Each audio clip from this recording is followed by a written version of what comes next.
Ever wondered where the police in America actually came from? The blue uniforms, the badges, the cars with flashing lights, it all had to start somewhere, right? Well, the story is probably a lot different, and a lot more complicated than you might think. Let's dive into the fascinating and often controversial history of America's first police forces. Before the United States was even a country, keeping the peace in the colonies was a pretty informal affair. Think less CSI and more nosy neighbors. In the North, towns relied on a watch system. This was basically a group of volunteer citizens, or sometimes men forced into service, who would patrol the streets at night. Their main job wasn't really fighting crime as we know it today. They were looking for fires, which were a huge threat in cities built mostly of wood. They'd also make sure the town gates were locked, and generally keep an eye out for any trouble. It was a community-based system, but it wasn't very effective. Many watchmen were known for sleeping on the job or heading to the nearest tavern instead of patrolling. It was more of a civic duty than a professional career. Meanwhile, down in the South, a different system was taking shape, and its legacy is much darker. In places like Charleston, South Carolina, starting in the early 1700s, we see the creation of the first slave patrols. These weren't about protecting the general community. Their purpose was explicit: to control the enslaved population. They were armed groups of white men who rode around enforcing the brutal slave codes. Their job was to hunt down runaway slaves, suppress any signs of rebellion, and terrorize enslaved people into submission. They had the power to stop, search, and punish any black person they encountered, whether enslaved or free. This is a critical and uncomfortable part of the story, because many historians argue that these slave patrols were the direct ancestors of modern American policing, especially in the South. They established a model of proactive, and often violent, patrolling aimed at controlling a specific segment of the population, a theme that echoes throughout history. So, for a long time, America had these two very different, very localized systems. But as the 1800s rolled on, things started to change, especially in the big, bustling cities of the North.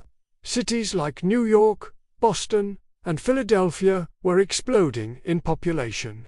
Immigrants were pouring in from Europe, creating crowded, chaotic neighborhoods. With this rapid urbanization came new social problems: poverty, riots, and what the wealthy elite called the dangerous classes. The old night watch system was completely overwhelmed. A handful of sleepy volunteers just couldn't handle large-scale public disorder or the increasing rates of theft and violence. The business owners and upper classes wanted a better way to protect their property and maintain social order. They looked across the Atlantic to London, which had established its own professional, centralized police force in 1829, the London Metropolitan Police.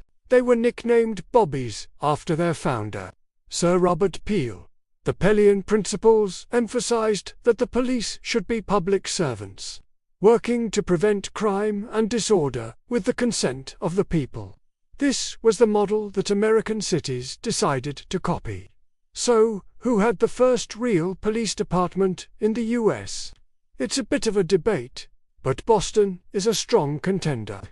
In 1838, Boston created a small, daytime police force to supplement its old night watch. This was a step toward professionalization, but they were still two separate groups. Then, in 1845, New York City took the decisive leap. They consolidated their old day and night watches into a single, unified, 24/7 organization, modeled directly after London's police. This is often cited as the birth of modern American policing. These new officers wore uniforms to make them easily identifiable and were supposed to be organized in a military-style hierarchy with a clear chain of command.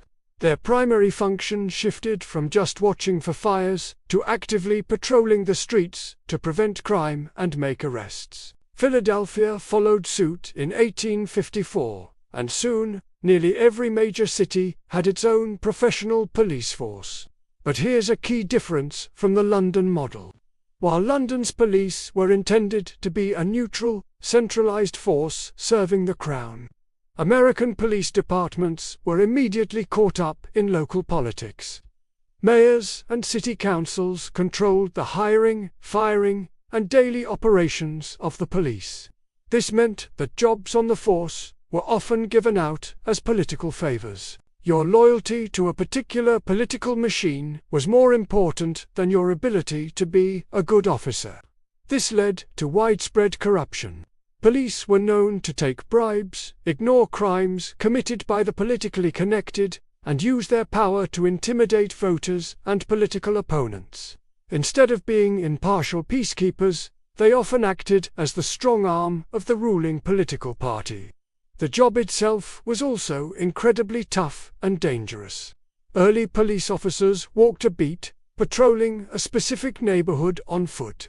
They didn't have cars or radios. If they needed help, they used a whistle or a rattle to call for backup, which might take a long time to arrive.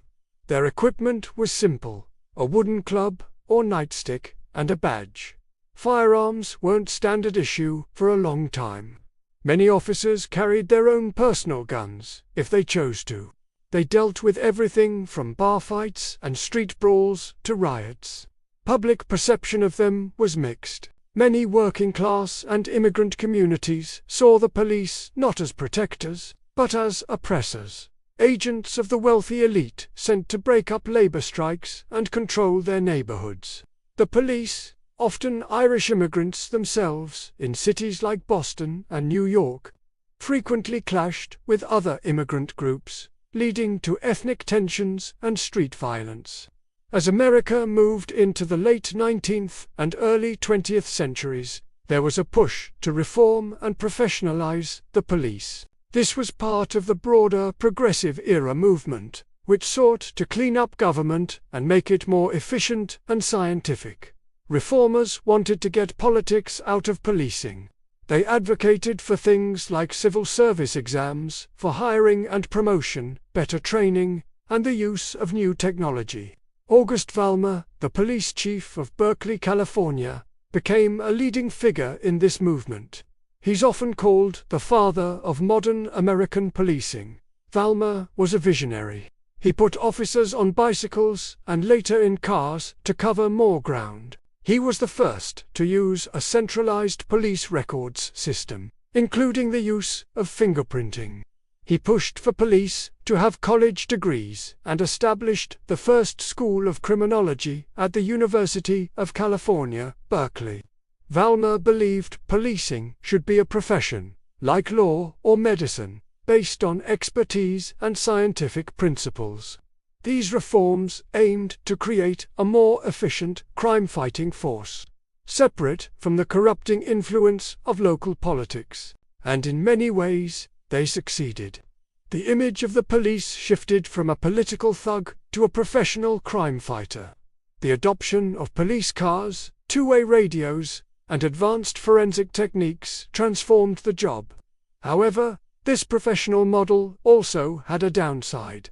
It created a greater distance between the police and the communities they served.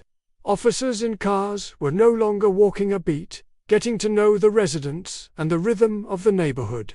An us versus them mentality began to develop. The police saw themselves as a thin blue line fighting a war on crime, and the public, especially in minority communities, often saw them as an occupying force.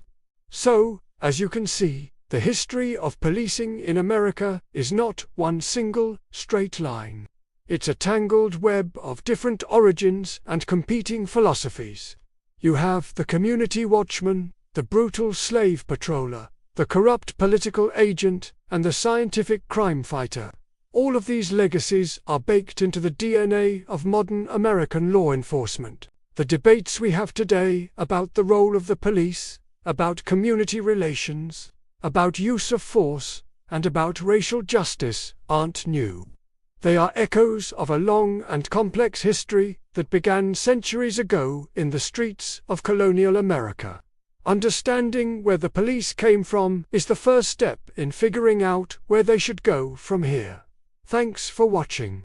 If you found this history as interesting as I do, make sure to hit that like button and subscribe for more deep dives into the stories that shaped our world. See you next time.